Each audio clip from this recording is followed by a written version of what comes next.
Once upon a time, in a small town where the only thing that flew regularly were the birds and the occasional frisbee, lived a boy named Ray. Ray had a dream that was as big as the sky he often stared at. He wanted to become a pilot. Not just any pilot. He dreamed of flying airplanes, spacecraft, and even boats, if they'd let him. His passion for piloting wasn't just about maneuvering fancy machines. It was fueled by a promise to his mom. "Mom, one day I'll fly you around the world," he'd say.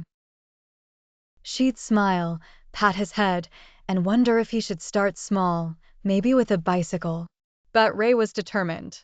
He wanted to be the captain of the skies, the king of the clouds, and above all, a son who made his mom proud. So, he began his journey. First, he piloted his toy airplanes with precision that impressed his stuffed animals.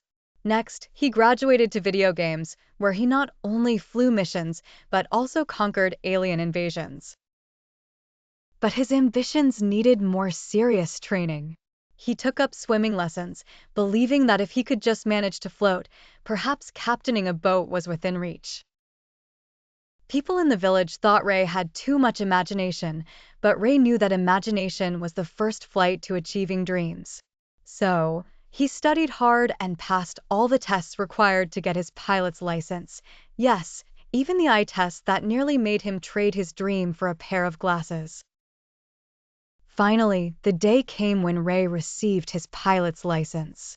His mom, bursting with pride, wore sunglasses not just because it was sunny, but to hide her tears of joy. They drove to the nearest airport where Ray rented a small airplane. Now, airports have their share of skeptics and know-it-alls. As Ray and his mom approached their plane, a grumpy old mechanic eyed them suspiciously and muttered, "Good luck getting that bird off the ground." Ray just smiled and said, "No luck needed, just love." The plane soared into the sky like it had something to prove. Ray looked over at his mom, who was grinning from ear to ear, and said, "Next stop, Paris." His mom laughed, "Let's not get ahead of ourselves. How about a loop around the town first?" And so, with love and determination, Ray fulfilled his promise.